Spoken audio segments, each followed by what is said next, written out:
ni ito ang latest weather update para karong adlawng Miyerkules.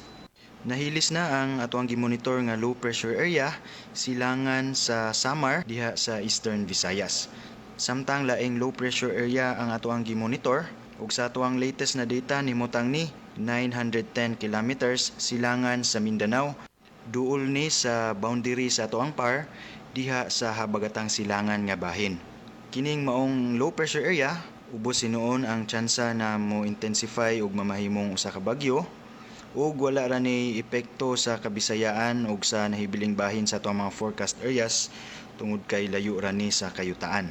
Samtang ang tail end of frontal system o shear line maoy nakaapekto karon sa silangang bahin sa Southern Luzon, lakip na ang Eastern Visayas. Ug ang amihan o northeast monsoon padayong nakaapekto sa amihanang bahin sa Luzon. Maungsod sa 24 oras ang silangang bahin sa Kabisayaan makasinati sa madag-umon nga kalangitan ug naay mga katag nga hinay ngadto sa kasarangan ug naay okasyon nga kusog na mga pagulan dala sa tail end of frontal system. Ug para sa dugang updates bisita ato ang official website ug mao na ato ang latest gikan diri sa buhatan sa Pag-asa Mactan, Visayas DOST. Kini si Joseph Merlas, maayong adlaw.